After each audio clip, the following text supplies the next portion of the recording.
오늘 구원의 파도치는 영광 시리즈 42번째 시간입니다. 십자가의 성화라고 하는 주제로 첫 번째로 넘어가게 됐어요. 그러니까 창조, 죄, 그리고 십자가 사건과 이제 그 적용을 저희가 41번에 걸쳐서 봤거든요. 그리고 오늘은 이제 성화에 대한 이야기를 할 거예요.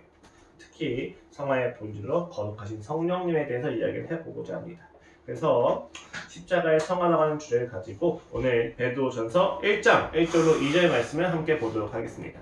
베드로전서 1장 1절로 2절 말씀입니다. 성령이 거룩하게 하심이라는 제목으로 오늘 본문 말씀을 함께 살펴보고자 합니다. 모두 찾으셨으면 함께 봉독하도록 하겠습니다. 시작! 예수 그리스도의 사도 베드로는 본도, 갈라디아, 갑바도기아, 아시아와 비두니아에 흩어진 나그네 곧 하나님 아버지의 미리 아심을 따라 성령이 거룩하게 하심으로 순종함과 예수 그리스도의 핏부림을 얻기 위하여 택하심을 받은 자들에게 편지하노니 은혜와 평강이 너에게 더욱 많을지어다. 아멘. 제가 짧은 인생을 살면서 다른 사람의 의견을 받아들이지 않는 부류의 사람들 종종 만나곤 해요. 자, 이런 경우엔 제가 더 설득하지 않거나 혹은 설득하지 않고 본인이 원하는 대답을 해주거나 혹은 이후에 본인이 선택한 결과를 모두 다 마주하고 나서 돌아올 수 있게 어떤 조언을 한다든지 하는 경우도 제가 대처하곤 합니다. 자, 근데 이런 부류의 사람들이 가진 특징이 있어요. 이런 부류의 어떤 사람들이 가진 특징이 뭐냐면 바로 열심과 노력입니다. 이 사람들은 아주 열심히 살아요. 그리고 매우 노력을 많이 하고 성실합니다. 만약에 스스로가 열심히 살지 않았다, 스스로가 노력을 하지 않았다라고 생각을 한다면 이 사람들은 다른 사람들의 의견에 대해서 좀 더 귀를 열었을 가능성이 좀 더 커요. 근데 이 사람들이 자기의 삶에 굉장히 노력을 해왔고 열심히 살아왔으니까 다른 사람들의 의견에 대해서는 귀가 많이 열리지 않는 것을 보게 됩니다. 그러면 이런 사람들이 신앙에 대해서 어떤 궁금증이나 고민이 있었을 때 공통적인 이야기가 뭐냐면 내가 열심히 살았는데 내가 열심히 노력하고 왔는데 왜 하나님으로부터 더 멀어지는가에 대한 질문을 항상 가지고 있어요. 자신들의 열심과 자신들의 노력, 심지어 신앙이니까 신앙의 명분을 가지고 있는 노력마저도 왜 하나님과의 관계를 보다 깊이 해주지 않고 오늘날과 같은 비참함과 공허함에 시달릴 수밖에 없느냐라고 하는 질문을 항상 가지고 있는 것을 보게 됩니다. 이들의 질문에 대해서 좀 공감이 되세요? 가끔은 저도 그렇습니다. 분명 하나님을 위하여 하나님의 사랑을 동력으로 열심히 살기 시작했는데 이상하게 노력하면 할수록 하나님으로부터 멀어지고 완고해지는 것을 우리가 종종 경험하곤 합니다. 왜 그럴까요? 또 어떻게 하면 열심히 살면서 하나님을 향하여 더욱더 가까이 그리고 깊이 주님을 사랑할 수 있을까요? 오늘 본문을 통해서 우리가 이 부분을 함께 살펴보고자 합니다. 사실 우리는 모두 열심만 가지고는 세상을 잘 살아갈 수 없다는 사실 너무 잘 알고 있습니다. 너무 많이 든 예시긴 한데 저희가 대한민국에서 영어 공부를 몇 년 하죠? 초등학교 4학년 때부터 중학교, 고등학교까지 해서 9년을 하게 됩니다. 그러나 거기 9년 동안 영어 공부를 한 결과를 잘 살펴보면은 How are you? I'm fine, thank you, and you? 이 정도밖에 우리가 자동스럽게 할 수 있는 표현이 없다는 것을 우리가 이해하게 되면 참 절망스러울 때가 많아요. 듣고 말하고 쓰고 읽기가 다 안 됩니다. 왜 그럴까요? 물론 해당하는 학생들이 열심히 하지 않았기 때문에 라고 하는 것도 나름의 대답이 되긴 하는데 진짜 문제는 학교 공부를 열심히 했는데도 불구하고 영어 실력이 늘지 않는 경우에 그 진짜 큰 문제는 사교육을 받은 학생들은 어느 정도 되는 경우가 꽤 있어요. 근데 학교 교육만 받고 영어 공부를 해왔다고 했었을 때 그 사람이 얼마나 영어를 언어로 구사할 수 있는지 봤었을 때 그렇게 잘하지 못하더라 말입니다. 결국 이것은 교육 철학의 문제고 그 철학이 반영된 교육 과정의 문제입니다. 그리고 그 핵심에는 열심의 방향과 열심의 초점이 잘못되었다는 것을 우리가 지적할 수 있을 것입니다. 신앙도 마찬가지예요. 오직 예수, 오직 하나님, 우리가 하나님의 사랑으로 살 수 있다고 하는 방향이 아무리 분명하다 할지라도 우리가 그 사랑과 예수 그리스도를 향하여 열심히 달려간다고 해서 우리의 신앙이 잘 풀리지는 않아요. 왜요? 그리스도의 사랑과 하나님을 만난 그 길이 어떤 길을 가지고 어떻게 구체적으로 생각을 해야 되는지에 대해서 보다 깊이 있는 이야기가 필요하기 때문이에요. 제가 종종 말씀드리잖아요. 여기서부터 저희 손에 있는 집까지 직선 거리로 가면 단축될 것 같이 보이지만 직선 우리가 달려간다고 해서 열심히 달려간다고 해서 집에 도달하지는 않아요. 버스를 타야 되고 기차를 타야 되고 택시를 타야 되고 길이 있단 말이에요. 열심만 가지고는 안 된다는 것이 너무 분명하다는 것입니다. 참으로 신기한 게 말이죠. 기독교가 아니더라도 기도를 많이 하면 무언가 영험하고 또 신기한 능력이나 탁월함이 생기기도 한다는 사실입니다. 객관적으로나 어떤 통계나 학문의 결과를 제가 가지고 말씀드린 것이 아니라 주관적인 경험에 의거해서 이야기를 하는 것이지만 굉장히 많은 경우 기도를 오래 하시고 많이 하는 분들은 특정한 관점이나 특징들이 생기긴 해요. 되게 신기하죠? 모두 알고 계십니다. 타종교에도 기도를 많이 하고 타종교에서도 신비를 추구하는 사람들에 의해서는 신기한 현상들이 일어난다는 것을 우리는 다 알고 있습니다. 물론 이 사실이 기독교에서 기도를 하지 않아야 될 이유를 제시하지는 않아요. 다만 제가 여기서 지적하고자 하는 것은 무엇이냐면 기도라고 하는 신앙의 열심과 노력으로 되어지는 부분이 분명히 존재한다는 거예요. 그런데 그것만 가지고 기독교 신앙의 본질을 이야기할 수는 없다는 것입니다. 실제로 예수님은 마태복음에서 다음과 같이 말씀하십니다. 나도 주여 주여 하는 자마다 다 천국에 들어갈 것이 아니요 다만 하늘에 계신 내 아버지의 뜻대로 행하는 자라야 들어가리라. 아버지의 뜻이 무엇이었습니까? 이 땅에 하나님의 나라가 임한 표징이 무엇이었습니까? 병든 자가 나고 귀신 들린 자가 회복되어지는 역사들이 있지 않았습니까? 그런데 그날에 많은 사람들이 나도 이르되 주여 주여 우리가 주의 이름으로 선지자 노릇하며 주의 이름으로 귀신을 쫓아내며 주의 이름으로 많은 권능을 행하지 아니하였나이까 하리니 그때 내가 그들에게 밝히 말하되 내가 너희를 도무지 알지 못하니 불법을 행한 자가 내게서 떠나가라 하리라. 그들이 열심을 냈습니다. 누구의 이름으로 열심을 냈습니까? 주의 이름으로. 선지자 노릇도 하고 기도도 하고 귀신도 쫓아내고 권능을 행했다고 이야기합니다. 이것은 단순히 기적을 일으켰다 넘어서서 그들이 나름대로의 열심과 진정성을 가지고 하나님을 추구했다는 것을 의미합니다. 그러나 예수 그리스도께서 말씀하십니다. 그것만 가지고는 너희가 나의 자녀가 되는 것이 아니다 라고 말합니다. 놀라운 이야기죠. 바로 이것이 우리가 오늘 집중해서 고민해야만 하는 문제입니다. 노력한다고 해서 열심히 산다고 해서 신앙생활을 열정적으로 한다고 해서 바른 것은 아니에요. 제가 지금 신앙에 있어서 열심과 열정과 그리고 노력에 대해서 모두 부정하는 게 아닙니다. 열심과 노력과 열정만 가지고 신앙을 설명할 수는 없다는 것입니다. 그러니까 주여 내가 열심히 살았잖아요. 주여 내가 열심히 기도했잖아요. 주여 내가 노력을 해왔습니다 라고 이야기한 것만 가지고 우리가 하나님 앞에서 나의 정당성을 자랑스럽게 이야기할 수는 없다는 거예요. 무언가 본질이 있다는 것입니다. 그럼 그 본질이 무엇입니까? 모세가 시내산에 올라가 내려오지 않았을 때 불안에 떨던 이스라엘 백성이 여호와라 이름을 지는 황금 송아지가 있었죠. 그 황금 송아지를 이스라엘 백성은 순수한 마음으로 순수한 동기로 열심히 섬겼을 것입니다. 그렇죠? 그러나 그것만 가지고 그들은 신앙을 인정받지 못했습니다. 그럼에도 불구하고 우리는 많은 경우 잘못된 노력의 결과를 가지고 온갖 부작용을 함께 감당하게 됩니다. 열심히 다는 아니야 라고 이야기를 하면서도 열심과 노력에 매몰되어가지고 굉장히 많은 병들을 경험한다는 이야기예요. 왜냐하면 바른 신앙에도 노력과 열심과 열정과 진정성이 반영이 되기 때문이에요. 그러니까 이것만 가지고 분별이 되게 어려워진다는 거예요. 왜냐하면 인간이라는 건 당장 보이는 무언가를 통해서 자신의 정체성이나 소속이나 자신의 노력이 얼마나 정당한지 확인하고 싶어하기 때문에 이 신앙이라는 게 눈에 보이지도 않고 귀에 들리지도 않으니까 내가 뭔가 확인을 해야 되니까 내가 확인할 수 있는 무언가를 만들어내는 거예요. 이걸 통해서 나는 열심히 살았어 라고 이야기를 하고 싶은 거죠. 자, 공부했다는 사실을 확인하기 위해서 어떤 평가를 받고 그 평가 기준에 무엇이 있어야 되는지 우리가 쉽게 유추할 수 있는 방법이 딱 한 가지가 있는데 바로 시험입니다. 시험을 보면 그 사람이 한 학기 동안 얼마나 열심히 공부했는지 알 수가 있다는 것이죠. 근데 여러분 정말 그렇습니까? 시험을 보면 정말 다 기억을 하십니까? 저도 지금 대학원인데 OX를 풀고 주관식을 풀고 50페이지에 달하는 페이퍼 안에서 단답식 문제를 풀어요. 제가 묻는 거죠. 정말 이게 공부가 되나? 이게 한 귀로 들어와서 한 귀로 흘러나가는데 그럼 제 뇌는 무엇을 하는 겁니까? 정보가 살짝 잠깐 있다가 지나가는 정거장에 불과한 느낌. 이거 다 아시지 않아요? 중학교 때 고등학교 때 공부해보셨으면 다 아실 거예요. 공부하지 않아서도 마찬가지예요. 선생님들이 아무리 칠판에서 이렇게 떠든다 할지라도 그냥 한 귀로 들어서 한 귀로 흘러가는 거예요. 시험을 본다고 해서 내가 벼락치기 공부를 한다고 해서 그 시험의 내용이 내가 다 기억되지는 않는단 말이에요.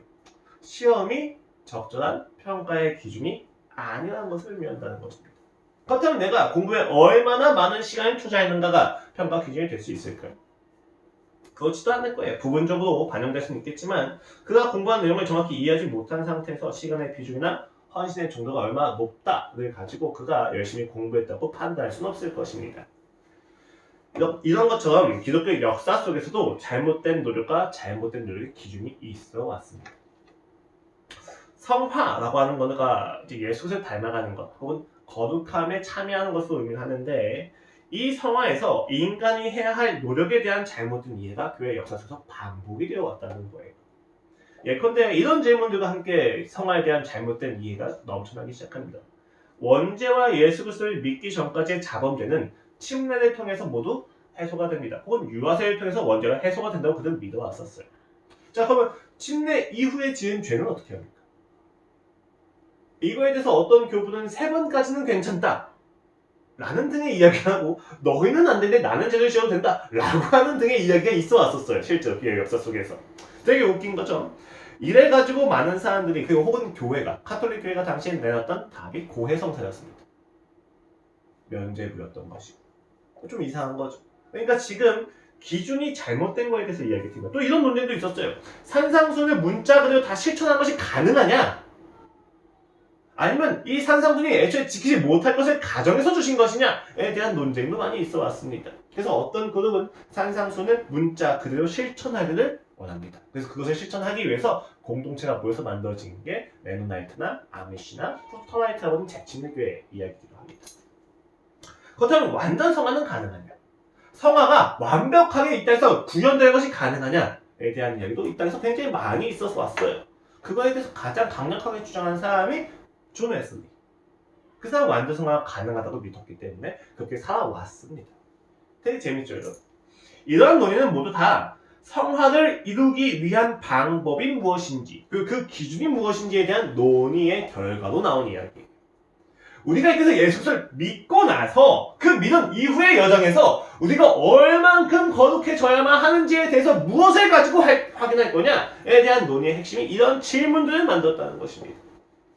그런데 이 여러 가지 방법 속에서 성경적이지 않은 3가지, 주요한 2가지가 있고 나머지의 예시도 있어 왔어요. 첫 번째는 율법주의와 도덕주의입니다. 구원 이후의 삶에서 성화라고 하는 건 율법을 지키는 것을 기준으로 해야 돼라고 이야기를 하는 사람입니다. 그들이 이야기한 율법은 신앙과 관련된 율법일 수도 있고 윤리와 도덕과 관련된 것도 있을 수 있습니다. 그러나 어떤 것인지 간에 이들은 율법을 지키는 행위나 양심에 따른 행동을 신앙의 기준으로 삼아서 하나님과의 인격적인 관계보다는 비인격적인 관계 안에서 자신의 정당성을 뽐내곤 합니다. 자, 예를 들어볼게요. 제가 늙었을 때 저의 딸이 전화도 안 하고 만나도 오지도 않으면서 돈을 보내줍니다. 일단 돈을 보내주니까 되게 고맙죠. 물론 또 액수가 중요하긴 하겠지만 돈을 보내주니까 고마울 거예요. 그렇죠? 그런데 이 돈을 보내준다고 해서 제가 저의 딸을 효녀라고 이야기하지는 않을 겁니다. 왜 그렇습니까? 돈을 보내준다는 것만 가지고는 이야기할 수 없는 게 너무 많아요. 제 딸이 늙은 부모를 봉양하지 못하는 죄책감과 그동안 자신을 돌봐준 것에 대한 감사함의 용돈을 매달 보내주는 거라면 받지 않을 거예요, 아마. 그러나 그녀를 효녀라고 이야기하겠죠. 그런데 단순히 동정심을 가지고 혹은 자신이 할 책임을 다했다고 하는 것에 대한 면피로서 용돈을 보낸 거라면 또 받지 않을 거예요. 기분이 나빠서. 자, 무슨 이야기입니까? 용돈이라고 하는 그 결과만 가지고 행위만 가지고 저의 딸이 정말로 착한 딸인지 나쁜 딸인지에 대해서 판단할 수 있는 기준이 없다는 거예요. 근데 율법주의는 용돈만 주면 난 무조건 좋은 딸이야 라고 이야기를 한다는 거죠. 이것은 성화의 바른 기준이 아니라는 것입니다. 생각을 해보세요, 여러분. 제가 계속 반복해서 말씀을 드리지만 기독교 신앙의 본질은 인격입니다. 근데 그 인격을 확인하기 위해서 비인격적인 방식을 사용한다면 당연히 바른 결론이 도출될 수가 없는 거죠. 리트머스 종이가 잘못됐다는 이야기입니다. 상대가 인격자인지를 확인하기 위해서는 우리가 인격으로 접근을 해야 돼요. 근데 지금 율법주의자들은 자신의 신앙을 인격이라고 하는 그 신앙을 정당하다고 주장하기 위해서 비인격적인 수단을 끌고 와요. 그럼 당연히 이들이 비인격적으로 여길 수밖에 없는 거죠. 인격이 아니기 때문에 그렇습니다. 자, 우리는 때때로 신앙을 판단할 기준으로 세상에 이야기한 노력과 열심을 제공하지만 그것은 잘못된 접근이다 라고 이야기하는 것입니다. 두 번째는 성례전주의라는 게 있어요. 이들은 하나님께서 보이지 않는 은총을 보이는 교회를 통하여 주신다고 믿고 방종을 행해왔습니다. 되게 재밌어요. 그 방종의 이유는 간단해요.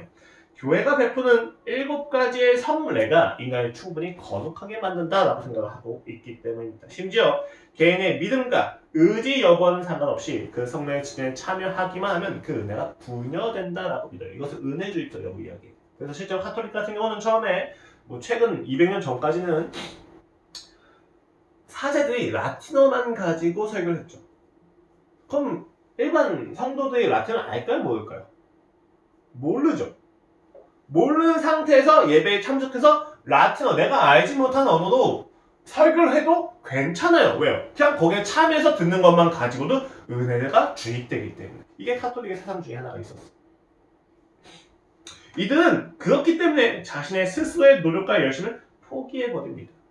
이들은 성화에 있어서 하나님의 은혜와 그리고 그 은혜의 통로가 되는 사제 그리고 성례 자체를 믿고 있었다는 것이죠. 예컨대 이들은 사과나무 아래에서 사과가 떨어지기를 기다리지만 떨어진다고 해서 씹거나 삼키거나 소화시키려고 하는 노력은 자신에게 필요가 없다고 이야기하는 자들과 같습니다. 그러니까 방종을 행하는 것이죠. 혹은 학교에 가서 갔다는 사실 하나에 공부를 하지 않는 것 같아요. 내가 학교에 갔으면 자연스럽게 공부가 되는 거지 라고 이야기하는 것과 똑같다는 이야기. 이것은 무지함이고 이것은 성경에서 이야기하는 성화의 기준이 아니라는 것입니다. 이러한 경우 그대의 성은 매우 수동적으로 변하기 시작합니다. 성화를 평가하는 기준 자체는 교회가 얼마나 참된 교회이냐가 돼요. 그래서 카톨릭은 카톨릭 교회에만 구원이 있다라고 주장을 했었던 것입니다.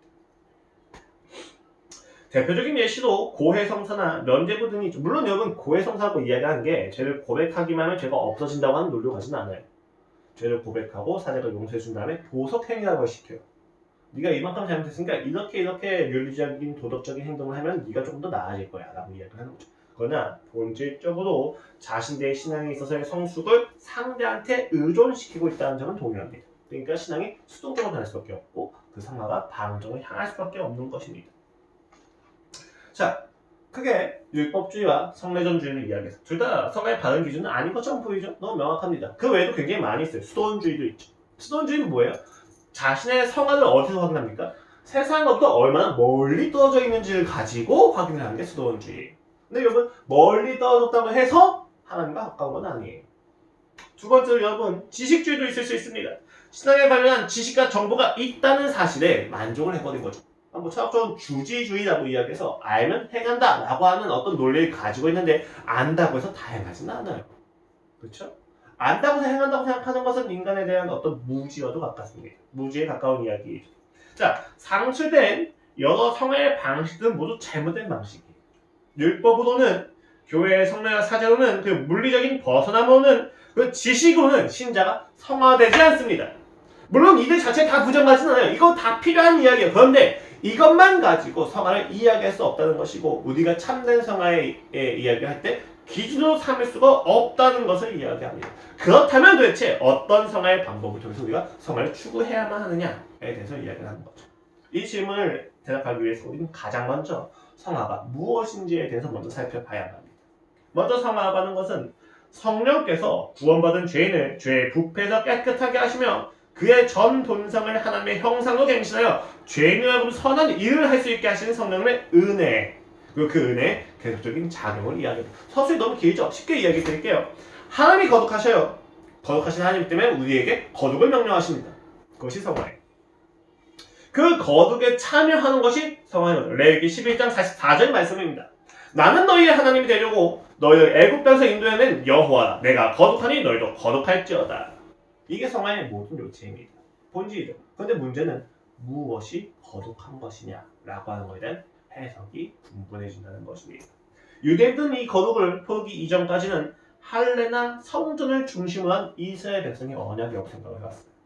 근데 포기 이후에 이제 북이스라엘과 남유다가 다 멸망하고 포로 다 끌려간 이후에 이스라엘 성전이 없잖아요.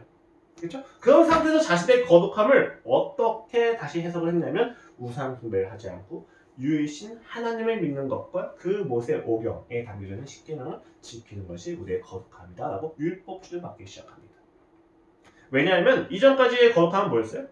할례나 성전을 중심으로 한 이스라엘 언약이었잖아요. 이것만 이야기하다 보니까 성전에서도 우상 숭배를 했었어요. 성전은 지켜졌잖아요. 그렇죠? 그리고 하나님도 섬겼고 얘도 섬긴 거잖아. 하나님 섬긴 건 취소된 게 아니잖아요. 그러니까 자신은 똑같이 거룩하다고 생각을 했던 거예요. 그런데 포도기에 성전이 무너지고 나서 왜 우리가 이렇게 패배한 거지? 아, 우리가 우상숭배를 해서 그렇구나에 대한 인식이 바뀐 거죠. 그래서 이들은 유일신 하나님을 믿는 것이 바로 거룩함이다 라고 생각을 했습니다. 근데 포도기 이전에 포도기 이후든지가 똑같아요. 뭐가 똑같냐면 결국은 이스라엘 백성으로서의 정체성을 지키는 것이 바로 거룩이다 라고 그들은 생각해왔습니다. 그런데 신약에 이르러서 하나님께서 그들에게 이야기하십니다. 새 이스라엘이 필요하다. 이미 구약에서 이야기되었던 번도 하죠. 너희가 마음의 할례를 받아야 됩니다. 너희에게 새 언약이 필요하다. 그렇게 해서 하나님이 준비하신 공동체가 바로 교회였습니다. 그럼 교회가 이야기하는 새 언약이 이야기하는 거룩이 무엇이냐? 일단 거룩이라는 단어가 구별됨이다 라고 이야기한 거에서 우리가 이 교회가 세상으로부터 구별되었고 옛 이스라엘로부터 이미 구별되었다는 점에서 거룩하다고 이야기할 수 있겠지만 하나님은 이미 거룩한 자에게 거룩을 또 요구하십니다.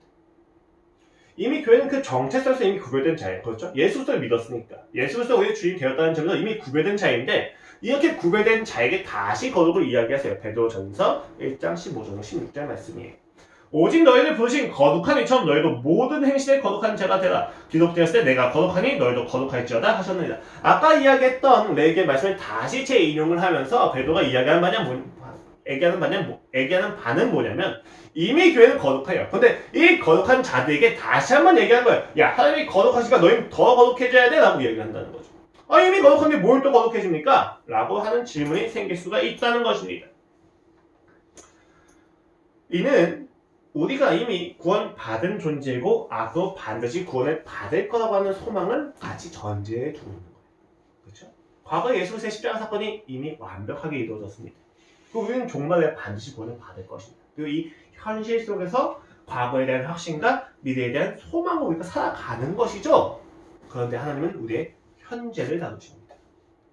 하나님은 우리의 과거와 우리의 미래를 다루시는 것이 아니라 오늘 이 시간 현재를 다루고 개입하신다는 것입니다. 그래서 이미 거룩한 우리가 실제로 거룩하게 되어지기 위해서 우리를 다루신다는 거예요. 왜요? 우리가 얻은 거룩은 누구의 거룩입니까? 우리의 머리 대신 예수 그리스도에 대한 거룩이에요. 그렇죠? 그 거룩을 우리의 실질적인 거룩이 되게 하시기 위해서 우리를 계속 다루시는 거죠. 그래서 베드로는 앞선 명령의 근거를 이와 같이 이야기해요. 13절입니다. 그러므로 너희 마음에 허대를 동이고 근신하여 예수 그리스도께서 나타나실 때에 너에게 가져다 주실 은혜를 온전히 받을지어다. 누가 갖다 주는 은혜입니까? 예수 그리스도께서 가져다 주시는 은혜를 받으라고 이야기해요. 또 바울은 이 말을 에베소 4장 16절 이와 같이 이야기해요. 우리가 다 하나님의 아들을 믿는 것과 아는 일에 하나가 되어 온전한 삶을 이루어 그리스도의 장성한 분량에 충만하게 이룰지어다. 또 누가 나와요? 그리스도가 나오죠. 자, 이 모든 이야기는 교회가 성화를 이야기할 때, 그 거룩을 이야기할 때 핵심이 예수 그리스도에게 있다는 것을 이야기합니다. 우리의 거룩은 율법과 윤리와 성례와 교회와 그리고 세상에서 얼마나 멀리 떨어져 있는지와 그리고 내가 어떤 것을 아는 지식에 대한 것이 아니라 우리의 삶은 오직 예수 그리스도를 닮아가는 것, 예수 그리스도의 분량을 채우는 것, 예수 그리스도께서 주시는 은혜를 받는 것을 가지고 우리의 성화를 이야기할 수 있다는 거예요. 그것이 신약의 결론입니다. 너희가 예수 그리스도를 사랑하느냐, 너희가 예수 그리스도를 주인 삼고 있느냐에 대해서 이야기를 하는 것이죠.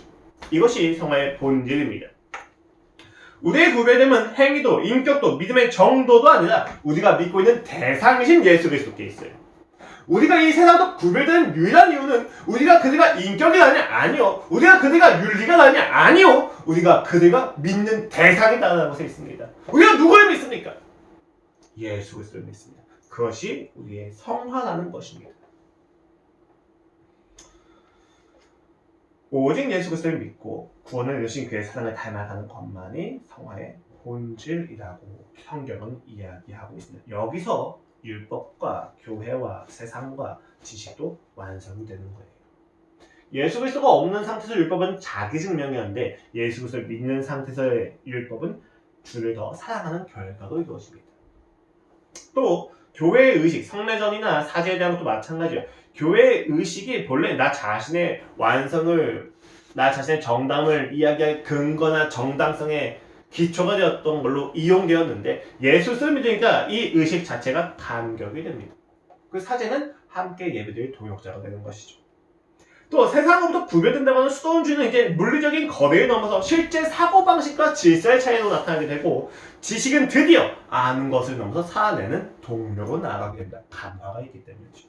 이렇게 예수 그리스도를 믿는 것은 우리의 삶에 성화를 전인격적으로 일으키는 아주 중요한 핵심이라는 것이다. 그러므로 내가 아무리 열심히 살고 아무리 노력한다 할지라도 내가 예수 그리스도를 알아가지 못한다면, 내가 예수 그리스도를 경험하지 못한다면, 내가 예수 그리스도를 믿지 않고 예수 그리스도를 살아가지 못한다면 어떤 것도 성할 수 없습니다. 이것은 너무 분명한 이야기예요. 예수 그리스도를 더욱 믿는 것만이 우리의 성화라고 하는 것입니다. 성경은 우리가 얼마나 더 인격적이고 얼마나 윤리적인지 묻지 않습니다. 얼마나 덜 위선적이고 얼마나 더 위선적인지 묻지 않아요. 따지지 않습니다. 딱 한 가지, 네가 예수 그리스도를 믿느냐, 네가 예수 그리스도를 얼마나 믿느냐만 이야기하는 것이죠. 중생이라고 하는 것은 그 칭의의 어떤 그 구원의 시점이라고 하는 것은 여러분 예수 그리스도를 믿는 것을 시작하는 거예요.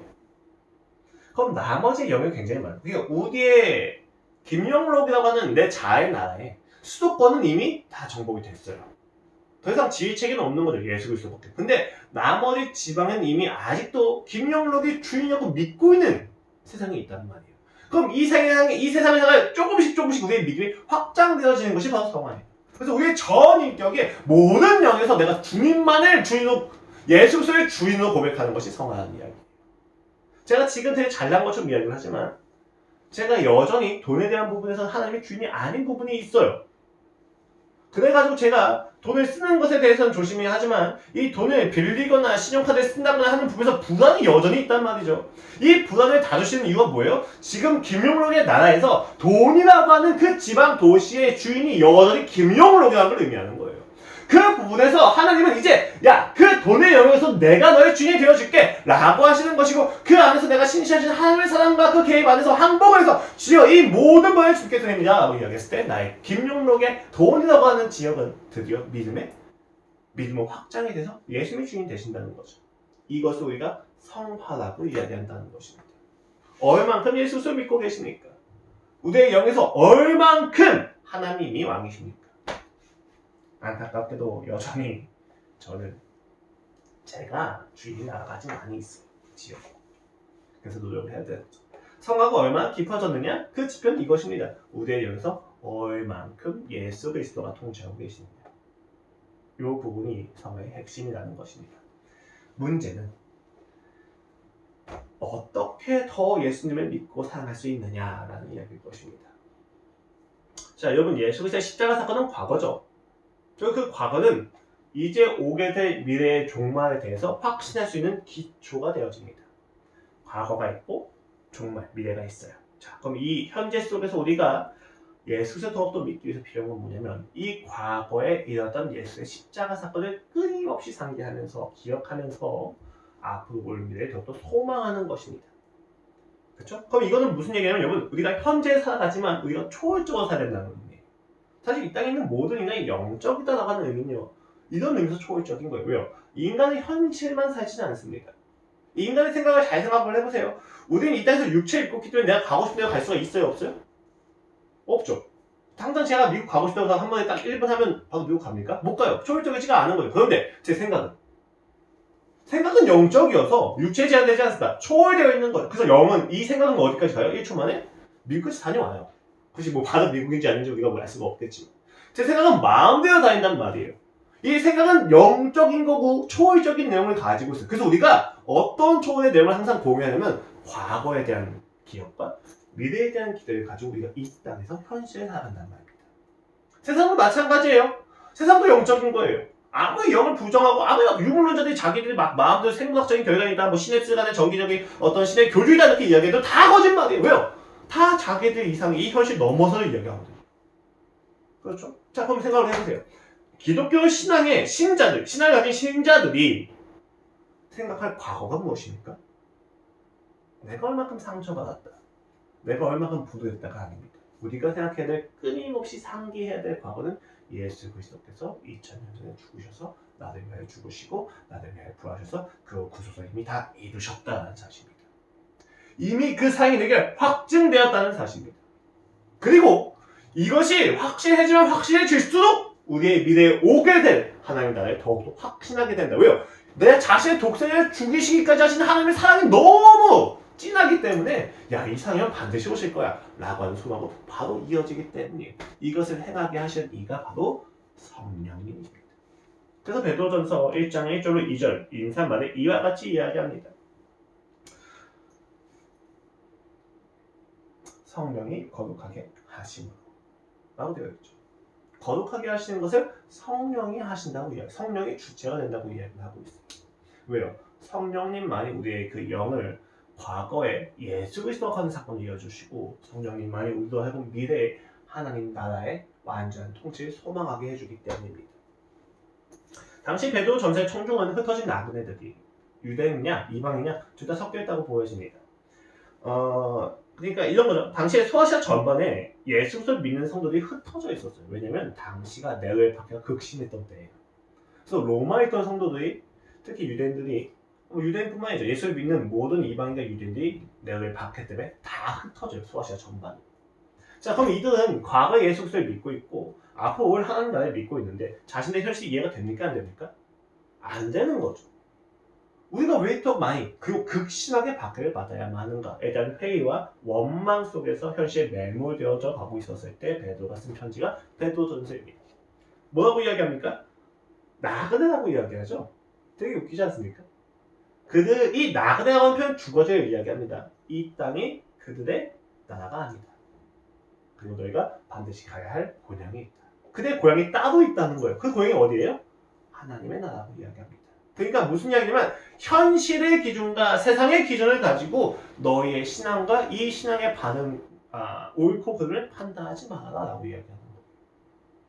너희가 이 땅에 소속되었다면 너희가 나그네가 아니라 로마의 시민이라면 로마의 밖에서 당연히 의심을 하는 것이 맞지만 너희가 로마의 시민이니까 이 세상의 핍박만 가지고 너희의 소속과 정체성과 그 옳고 그름을 분별할 수 없는 거야 라고 이야기를 한다는 거예요. 흩어진 나그네라고 이야기를 한다는 것입니다. 근데 어떤 나그네입니까? 2절에서 이렇게 이야기하죠. 하나님 아버지의 미리하심을 따라 성령이 거룩하게 하시는 순종함과 예수 그리스도의 핏부림을 얻기 위해 택하심을 받은 자들에게 편지하노니 택하심을 받은 자들이 흩어진 나그네입니다. 근데 이게 한글 개혁개정은 잘 나타나지가 않는데 이게 세계 전치사를 통해서 설명되어지고 있어요. 택하셨다는 얘기가. 첫 번째는 하나님 아버지의 미리 아심을 따라서 according to it. 그것을 따라서 되어지는 거죠. 선택이. 두 번째는 예수 그리스도의 핏부림을 얻기 위하여 라고 하는 거죠. 순종함과 얻기 위하여. 그 세 번째가 성령의 거룩하게 하시는 겁니다. 2인을 썼어요. 근데 되게 재밌는 건 여러분, 우리가 하나님의 선택을 그 예지와 예수의 구속사역에 대해서 너무 잘 이해해요. 그렇죠?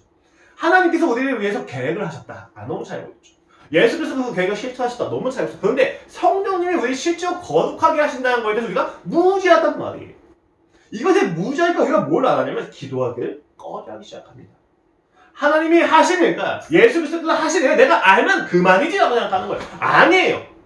성령이 거룩하게 하심으로 우리가 선택을 받았다는 얘기는 뭐냐면 지금 베드로는 삼일째 하나님이 같이 사역을 하시는 것을 의미하고 그 안에 있는 전인격을 이야기합니다.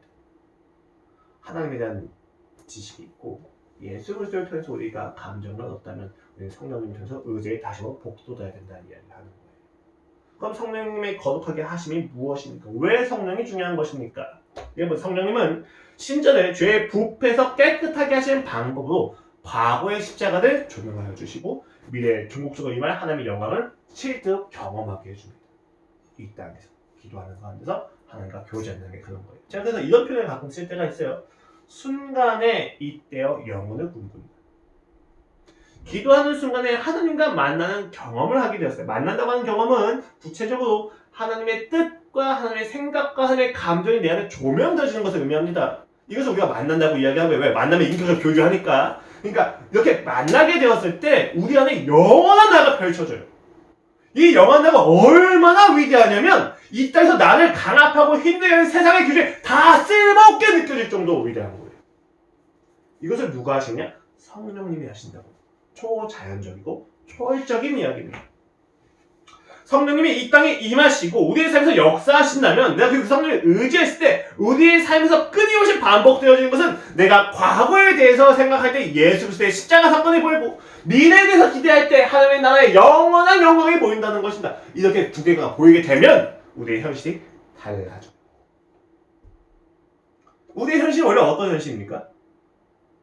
제 현실을 얘기해 볼까요? 저의 현실을 이야기하기 위한 과거에는 7번 이상의 사업을 실패하신 아버님 밑에서 돈에 대한 아픔과 가난을 이겨내기 위해서 나의 오름을 자랑하려고 했던 인생의 결과입니다. 못난 결과죠. 이런 인생을 이렇게 계속 살아가다 보면 저는 죽을 때 오름을 주장하느냐고 저의 주변에 있는 모든 사람을 힘들게 하고 고립돼서 죽을 것이 너무 분명합니다. 이것이 저의 현실이에요. 이 과거와 미래 안에서 저는 어떤 현실을 살아가고 있습니까? 오름을 지켜야 되냐 말아야 되냐에 대해서 끊임없이 고민하면서 살아가고 있죠. 그런데 신앙이 하나님이 저에게 임하시면 예수 그리스도의 십자가 사랑이 확인되어집니다. 제가 듣고 왔던 모든 불우한 경험과 과거가 예수의 십자가 사랑 다시 한번 재해석이 되어집니다. 그리고 나서 그 십자가 사랑의 결국에 임할 종국적인 영광을 향하여 이야기를 해주는데 그 나라는 오름이 아니라 생명력이 넘치는 나라입니다. 사랑이 넘쳐서 오름도 명분이 아니라 오름을 살아내기 위한 나라가 보여지기 시작합니다. 그럼 저는 이 땅에서 저의 오름을 충분히 포기할 힘을 가지게 됩니다. 물론 그냥 오름을 무조건 포기한다는 얘기 아니에요. 이제 이런 과거와 미래에 대한 해석이 모두 케이스 바이 케이스로 이어지는 거예요. 우리 삶에서. 중요한 건 과거를 생각할 때 인간의 사고방식을 넘어서서 예수 그리스도를 본다는 것이고 미래를 기대할 때 나의 능력과 소원을 넘어서서 하나님이 이루실 것을 보기 시작한다는 것입니다. 우리 모든 지방의 영역 속에서 김용록은 수도권 말고 김용록이 있는 그 모든 지방 그 영역에서 그 모든 과거와 미래가 다시 한번 재해석이 되어지는 거예요. 그렇게 되었을 때 우리는 현실을 살아갈 힘을 얻게 됩니다. 성령님이 이것을 하게 하시는 그래서 성령님이 순종과 연결되는 거예요. 그래서 보시면 아시겠지만 성령이 거룩하게 하시면 무엇을 하게 됩니까? 순종함과 라고 이야기하죠. 순종은 어디에 이어가요? 성령님과 이어갑니다. 원래 예수님이 순종을 하신 거잖아요. 아버지께. 그렇죠? 근데 예수님께 이어가지 않고 순종은 성령님하고 이어가요. 왜요? 예수님도 아버지께 순종하기 위해서 성령이 필요하셨기 때문이에요. 성령이 우리 하여금 하나님께 순종을 하게 해줍니다. 근데 어떻게 순종하게 해줍니까? 과거와 미래를 재해석하게 하는 것을 통해서. 오늘 다시 보게 한단 말입니다. 그래서 베드로는 거룩하고 명령하게 다음과 같이 이야기합니다. 17절 이하예요. 외모로 보시지 않고 각 사람의 행위대로 심판하시는 이를 너희가 아버지라 부르짖어 너희가 나그네를 있을 때는 두려움으로 지내라. 너희가 알거냐 너희 조상이 물려준 헛된 행실에서 대속함을 받은 것은 은이나 금같이 없어질 것으로 된 것이 아니요 오직 흠없고 점없는 어린 양 같은 그리스도의 보배로 필요된 것입니다. 과거를 재해석하는 거예요. 너희가 믿고 있던 과거에 그 조상의 행습과 너희가 가지고 있는 소유와 능력으로 너희가 지금 이 대속을 얻은 것이 아니라 예수 그리스도의 보배로운 피로 너희가 구속을 받았다. 과거를 해석하고 그는 창세전에 미리 알린 바 되시니나 이 말씀이 너희를 위하여 나타나신 바 되었으니 너희는 그를 죽은 자 가운데 살리시고 영광을 주신 하나님을 그리스도로 말미암아 믿는 자인 너희 믿음과 소망이 하나님께 있게 하셨느니라. 하나님께 믿음이 있고 소망이 있어요. 이 믿음과 소망은 다 미래적인 이야기죠. 과거에 예수의 보배로운 피를 확신한 그것에서 미래에 오실 하나님 나라를 보게 될 수밖에 없다는 거예요. 그러면 이 땅에서 지금 우리의 현실이 왜 밖에 속에 있는가? 라고 하는 그 현실의 고민이 재해석이 된단 말이에요. 근데 이걸 누가 행하느냐? 성령님이 행하신다. 이렇게 상기시키고 기억하게 하시고 기대하게 하신 게 성령님이 내 마음에 하시는 역사라고요. 그래서 22절에서 이와 같이 이야기합니다. 너희가 진리를 순종하고 너희 영을 깨끗하게 하여 거짓이 없이 형제를 사랑하게 이르렀으니 마음으로 뜨겁게 서로 사랑하라.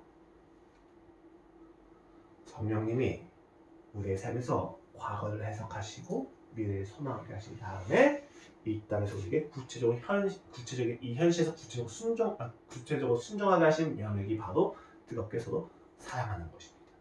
되게 웃기잖아요, 여러분. 내 노래 밖에 때문에 막 흩어져 있어요. 자신의 인생이 이미 비참한 상황에 있는 사람들한테 사랑하라고 이야기하는 거예요. 미친 거죠. 사람은 무슨 내가 지금 먹고 살기도 바빠 죽겠는데. 아니요. 우리는 이 땅을 살아가는 존재만이기 때문에 흩어진 가운데서도 하나님 나라의 질서에 따라 서로 사랑을 하라. 어떻게? 뜨겁게. 까지 이야기하는 것입니다. 죽음의 위기 앞에 있는 자들한테 끝까지 사랑을 하라고 이야기합니다. 왜요? 우리는 하늘 나라의 질서를 가지고 있기 때문이에요. 누가 그렇게 사셨습니까? 예수 그리스도께서 그렇게 사셨고 그 예수 그리스도의 삶이 미래에 올 하나님 나라를 보여주고 있기 때문이에요. 성령님은 이 땅에서 우리에게 사랑에 순종하게 하십니다. 이런 분들이 가끔 계셔요. 좀 나이 드신 분이 이런 질문을 하신 적이 있었는데 말씀에 너무 많은 은혜를 받았습니다. 그런데 왜 저는 이렇게 뜨겁지가 않을까요? 간단해요. 내가 말씀 다 알았어요. 내가 뭔가 지식은 다 알고 있어요. 그런데 나의 삶에서 신앙이 뜨겁지 않고 기도가 뜨겁게 나오지 않는다? 너무 간단해요. 사랑하지 않기 때문이에요. 사랑할 사람이 없기 때문이에요. 현장이 없기 때문이에요. 자신의 못난과 부족함과 아픔과 그리고 하나님의 필요한 그 현실을 내가 외면하고 있으면 기도가 안 나와요. 기도를 하려면 사랑을 할 대상이 필요해요. 근데 여러분 명심하실 것은 사랑을 해야 될 대상을 봤을 때 제일 첫 번째는 나 자신이 있어야 돼요. 내 자신을 사랑하는 것이 안 된다고 했었을 때도 똑같이 기도해야 된다는 말이에요. 여기가 시작이에요, 사실. 여기서부터 우리가 이웃사랑이 넓어지는 거란 말이에요. 우리가 여러분 성화를 하려면 반드시 기도하셔야만 합니다. 예수를 닮아가시는 데는 반드시 기도가 필요해요. 왜요? 기도를 통해서만 예수 그리스도의 마음을 알아갈 수 있거든요. 내가 닮아야 되는데 닮아야 될 대상을 몰라. 어떻게 닮아갈 수 있겠어요? 닮을 수가 없잖아요. 기도를 해야 닮아가는 거예요. 근데 그 닮아가는 영역에서 가장 중요한 건 이 현실에서 순종해야 될 영역이 있는데 그 영역이 사랑을 해야 될 현장이라는 것입니다. 그리고 그 현장에서 우리가 있다 보면 끊임없이 과거의 예수 그리스도와 미래의 오실 하나님을 상기시켜준 예수 성령님을 통하여서만 힘을 얻게 된다라고 하는 것이 오늘 우리의 설교입니다. 이 세상은 서로를 뜨겁게 증오합니다. 그리고 자신만을 사랑합니다. 하나님 나라는 우리 서로를 뜨겁게 사랑하고 자신을 부인하되 그 부인이 억압이 아니라 참된 자신을 향한 사랑이기도 합니다. 여러분 사랑하셔야 돼요. 오늘 성령님이 오늘 여러분에게 오셔서 성화를 이야기하신다면 당연히 사랑의 현장으로 이끌어 가실 것입니다. 그러나 오해하지 마십시오. 사랑을 하는 것 자체가 목적이 아니에요. 사랑을 해야만 하는 현장에서 우리가 예수 그리스도를 하는 것이 진정한 사랑의 첫 걸음이라는 것을 기억하셔야만 합니다. 그리스도인의 성화가 다 그렇습니다. 예수 그리스도를 믿고 사랑하는 것을 본질 삼아서 성령님을 통해서만 이루어질 수가 있습니다. 그렇기 때문에 우리는 말씀을 읽고 기도할 때 성령님을 의존합니다. 모든 상황 속에서 모든 말씀 가운데 성령께 조명을 간구합니다. 우리가 예수 그리스도를 닮을 수 있도록 말이죠. 어디까지 우리가 기도해야만 할까요? 어디까지 우리가 순종을 해야만 할까요? 베드로전서 4장은 이와 같이 이야기합니다. 사랑하는 자들아 너희를 연단하려고 오는 불시험을 이상한 일 당하는 것이 이상하게 여기지 말고 오히려 너희가 그리스도의 고난에 참여하는 것으로 즐거워하라. 이는 그의 영광을 나타내실 때 너희도 즐거워하고 기뻐하게 하려 합니다. 어느 정도까지 순종하냐면 고난을 받는 것이 기뻐지기까지 순종을 하게 하십니다. 신앙을 좀 깊이 가지게 되면 다 공감하는 내용이에요. 여러분 신앙을 따르면 고통스럽거든요. 사실 하나님을 따라가고 예수 그리스도 따라가는 일이 기쁘다고만 할 수는 없어요. 고통이 분명히 존재합니다. 그런데 그 고통이 즐거워져요. 가치를 알기 때문에. 운동을 하셨으니까 아실 거예요. 그렇죠? 운동을 할 때 내 근육이 찢어지는 것을 보고 짜증나고 내버리지 않고 찢어지는 가운데서 이 찢어짐이 어디까지 이어지는 것을 우리가 알았을 때 이 고통 자체를 즐기게 됩니다. 견디게 되는 거죠. 공부를 할 때 공부하면 너무 지겨워요. 그렇죠? 근데 이 공부가 어떤 결과가 이어지는 것을 알 때 내가 즐거워지기 시작합니다. 고통이 있냐 없냐가 아니라 이 고통을 넘어설 만큼의 가치가 있냐 없냐에 대한 이야기고 신앙은 그것을 너무 명확하게 제시해 준다는 거예요. 하나님 나라 보면 다 즐거워질 거랍니다. 우리가 당하는 고통과 핍박마저도 그리스도의 고난이 되어져 버립니다. 주께서 이렇게 아프셨구나. 소설 쿠오바리스를 아십니까? 이게 사실 베드로 행전이라고 하는 외경에 대한 기초에서 만들어진 소설이죠. 베드로가 로마에 감옥에 갇혔는데 도망쳐 나오죠. 그중에 예수의 환상을 봅니다. 주여 어디로 가십니까? 쿠오바리스 도미네. 예수님 대답하신다. 내가 가서 십자가에 박혀주려고 한단다. 거기서 베드로가 펑펑 울면서 본인이 스스로 돌아가서 거꾸로 못 박히길 바랍니다. 이게 이제 외경에 있는 내용이에요. 근데 되게 깊이가 있는 이야기죠. 사실 어떻게 보면 여러분 세상은 피하고 하는데 성경은 신앙은 고난과 핍박으로 들어가라고 합니다. 왜 그렇습니까? 세상은 고통만을 보지만 성도는 그 고통 가운데서 사랑을 가르치시는 예수 그리스도를 보기 때문입니다. 완전 정신승리잖아요. 왜 이런 이야기가 기독교에서 계속 회자가 되겠습니까? 공감대가 있기 때문이에요. 죽기까지 사랑하는 거에 대해서 우리가 공감을 하고 있기 때문에. 근데 그 공감대가 어떻게 이루어집니까? 하나님의 사랑을 아는 자들은 죽음도 기쁘게 된다는 것을 알고 있기 때문이에요. 여러분 지금 어디에 계십니까? 그리고 예수님은 어디에 계십니까?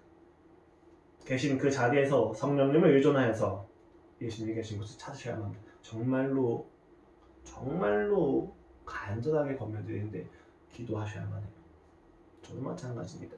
성령님이 필요하십니다.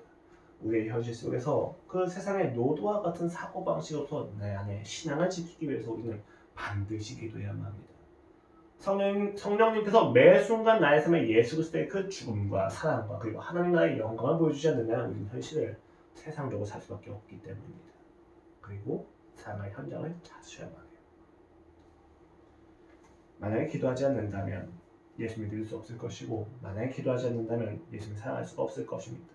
만약에 기도하지 않는다면 어떠한 상황도 여러분의 삶에서 일어나지 않을 것입니다. 그러니까 기도하셔야만 합니다.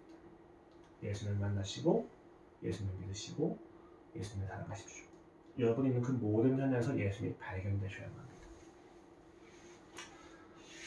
이번 한 주 시작될 때 그리고 끝나는 그 시간까지 발견된 예수님에 대한 찬양이 가득하기를, 그리고 부디 여러분의 인생이 편안한 것이 아니라 치열하기를 기도하겠습니다.